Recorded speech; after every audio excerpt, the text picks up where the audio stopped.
पिछले दिनों राघव चड्ढा और कई सांसद आम आदमी पार्टी के उन्होंने भी बीजेपी ज्वाइन किया, तो उसके बाद भाजपा को लग रहा है कि इस बार हम 2027 में पंजाब में सरकार बना सकते हैं। तो ओपी जी देखो, बीजेपी हुई, इनेलो हुई, जे सभी बाबू बेटा मतलब दीपेंद्र सिंह हुड्डा, भूपेंद्र सिंह हुड्डा उनको लेकर के बयानबाजी कर और जब भी मौका लगता है वो भी करते हैं। अब ये शायद एक ऐसा मौका आया है जब दीपेंद्र सिंह हुड्डा ने एक एडवांस स्टेप लेकर के मुख्यमंत्री नायब सैनी को घेरने की कोशिश की है कि भाई आप तो पार्ट टाइम हरियाणा के मंत्री हो, क्योंकि आधा टाइम तो आप पंजाब के अंदर दौरों में लगा रहता है। सत सिंह जी पार्ट टाइम मुख्यमंत्री तो उन्होंने बताया दीपेंद्र सिंह ने, अच्छी बात है। वैसे विपक्ष का काम में सरकार को घेरने का ही होता है और जनता के मुद्दे उठाने का होता है, लेकिन दिल्ली की कोठी में बैठ के एक ट्वीट करके विपक्ष अपना पल्ला तो नहीं झाड़ सकता। दीपेंद्र सिंह हुड्डा को भी फुल टाइम जनता के बीच में आने की आवश्यकता है, भूपेंद्र सिंह हुड्डा को भी जनता के बीच में आने की आवश्यकता है, अभय सिंह चौटाला को भी आने की आवश्यकता है। अरविंद केजरीवाल तो वैसे ही गायब हो गए हैं और जननायक जनता पार्टी के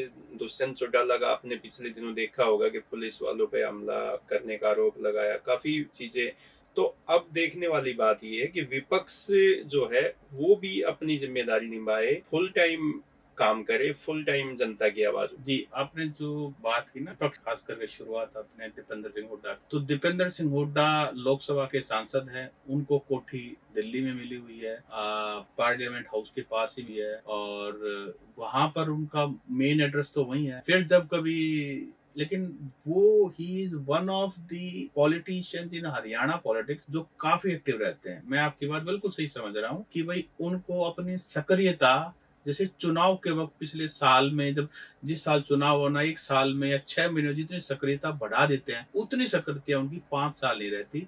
और सिर्फ एक्स पर ट्वीट करने से और फेसबुक पर लाइव आने से इससे बात नहीं बनेगी। प्रेस कॉन्फ्रेंस करके प्रेस कॉन्फ्रेंस करने से इससे बात नहीं बनेगी। जिस तरीके से वो चुनाव में घमासान तरीके से कैंपेनिंग करते हैं, धुआंधार कैंपेनिंग करते हैं, उसी तरीके से, क्योंकि ना अभी ग्राउंड पे आप जाइए, युवाओं के पास गार्ड नहीं, हेल्थ सेंटर में डॉक्टर नहीं है, सड़कों पे सफाई नहीं, सड़कों में गड्ढे हैं, गड्ढों में सड़क है, बहुत बड़ी समस्या है। और उसके अलावा आप एजुकेशन का तो आप पूछिए मत, यूनिवर्सिटीज में कितनी कंट्रोवर्सीज है। मतलब हरियाणा में किसी भी कॉर्नर में आप देख लीजिए, सब जगह परेशान है। तो ऐसे में विपक्ष की जिम्मेदारी और उनका रोल बढ़ जाता है। वो बहुत आसानी से लोगों के गुस्से को कैपिटलाइज करके और सरकार को फोर्स कर सकते हैं उनको प्रॉमिस डिलीवर करने के लिए।